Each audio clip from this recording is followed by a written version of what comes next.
कैसे हो आप लोग? मैं आपका दिलशाद सर बेटा। चलिए मैं आप लोग को आज केमिस्ट्री क्लास का 12th क्लास 12th वालों को आज मैं लॉग क्वेश्चन बता रहा हूँ। लॉग क्वेश्चन बताने का रीज़न ये है कि 100% ये क्वेश्चन एग्जाम में आ सकते हैं। आपको दो क्वेश्चन बताया जाएगा, एक बताऊंगा आज की क्लास में आपको फास्फोरस का और नेक्स्ट क्लास में आपको बताऊंगा सल्फर का। ये क्वेश्चन 100% एग्जाम में आते हैं बेटा। क्वेश्चन क्या बोल रहा है? फास्फोरस के 5 ऑक्सी अम्लों के नाम, फास्फोरस के 5 ऑक्सी अम्लों के नाम 100% आपके एग्जाम में आएंगे। आपको सिर्फ कुछ नहीं करना है, क्या करना है? S3PO2 क्लियर है। नेक्स्ट क्या लिखा है बेटा? S3PO3। नेक्स्ट क्या लिख रहा है बेटा? S3PO4। नेक्स्ट क्या लिख रहा है? S3PO5। नेक्स्ट क्या लिख रहा है? HPO3। अब इसको बोलते क्या है, इसको हमको चेक करना है। इसको बोलते क्या है बेटा? देखिए इसको क्या बोलते हैं? हाइपोफास्फोरस अम्ल। क्या बोलेंगे बेटा? हाइपोफास्फोरस अम्ल। आज की क्लास में मैं आपको ऑक्सीकरण कैसे निकालते हैं इसके बारे में बताऊंगा। ऑक्सीकरण निकाला कैसे जाता है इसके बारे में डिस्कस करेंगे। तो सबसे पहले तो S3PO3 फास्फोरस अम्ल बोलते हैं। याद बस करना है आपको, थोड़ा सा याद बस करना है आपको, ठीक है? याद करते जाइए बढ़िया आराम से।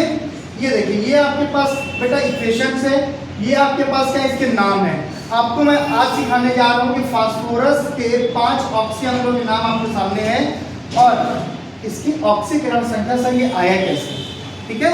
चलिए रेडी हैं आप लोग? चलिए चेक करते हैं बेटा। हम लोग क्या करते हैं सबसे पहले ना, मैंने उठा रहा हूँ S3PO2, ठीक? ये मैंने उठा लिया। इसका क्या निकालना है हमको? ऑक्सीकरण संख्या निकालनी है।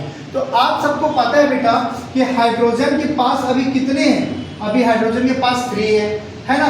उसके बाद हाइड्रोजन मतलब हाइड्रोजन की परमाणु संख्या 1 और उसका ऑक्सीकरण संख्या भी कितना होता है? 1 होता है। या तो ले सकता है या दे सकता है, हमेशा धनायन नहीं होता है कि 1 होगा। प्लस P मतलब कि फास्फोरस का निकाल, इसको क्या मान लिया हम लोग? X मान लिए। क्लियर है?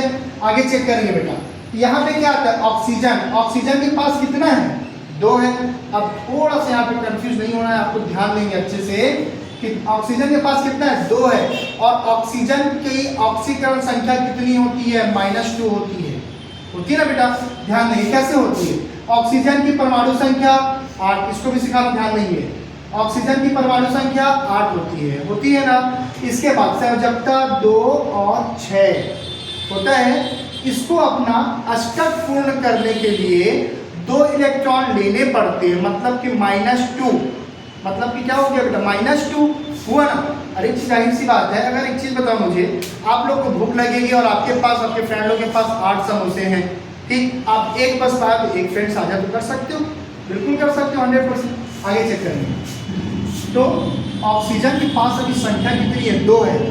अगर मैं यहाँ पे क्या करूँगा, इसका ऑक्सीकरण कितना हो जाएगा बेटा? -2। कितना हो जाएगा? -2। चेक करेंगे ना। 3 1 जा 3 प्लस x का x हो जाएगा। 2 2 से कितना होगा? 4 -4 आएगा। प्लस माइनस क्या होता है? माइनस होता है बेटा, होता है ना। इसकी जो तुलना है हम जीरोस करेंगे। आगे चेक करेंगे। ये हो गया 3 -4 कितना होगा? -1 होगा। और पहले से क्या बचा हुआ है? x। जो -1 ट्रांसपोज करेंगे, पक्षांतर करेंगे तो x का वैल्यू कितना आएगा? 1 आएगा। ये देखिए आ गया 1। परफेक्ट आंसर रेडी है। आप लोग बाकी का ये जो ऑक्सीकरण संख्या के आधार पे, और बताऊं क्या? एक और बता देता हूँ, चलिए कंफ्यूज होना ही नहीं है आपको।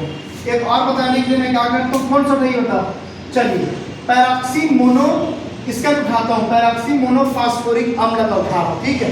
पैराक्सी मोनोफास्फोरिक अम्ल का उठाते हैं, कोई प्रॉब्लम नहीं है। चेक करते हैं। चलिए इसका बेटा H3 क्या लिखा है? PO5 लिखा हुआ है, लिखा है ना। आगे चेक करेंगे आप लोग। हाइड्रोजन के पास कितना है? 3 है। चेक करेंगे हाइड्रोजन की ऑक्सीकरण संख्या 1। देखिए ये अगर समझ गए तो कंफ्यूजन की बिल्कुल जरूरत नहीं है। फास्फोरस को मैंने क्या मान लिया? x मान लो, y मान लो, m मान लो, a मान लो, b मान लो, जो मान लो, तो y मान लेता हूँ। चलो फंक्शन कोई से भी y मान लिया। ऑक्सीजन कितना है? 5 है। और इसका ऑक्सीकरण हमेशा कितना होता है? ऑक्सीकरण हमेशा ऑक्सीजन का -2 होता है, ये याद रखना। ये अगर याद रखेंगे तो बिल्कुल बन जाएगा आप लोग का, ठीक है? और इसकी तुलना हम किससे करेंगे? 0 से करते हैं। 3 1 जा 3 प्लस ये हो गया y प्लस माइनस क्या होगा माइनस 5 2 जा हो गया 10 इज इक्वल टू क्या हो गया 7। आगे चेक करेंगे बेटा 3 माइनस 10 कितना होगा माइनस 7 होगा y minus 7 is equal to 0। तो बेटा y इज इक्वल टू कितना हो गया 7। कितना अच्छा आंसर हम लोग के पास आ गया।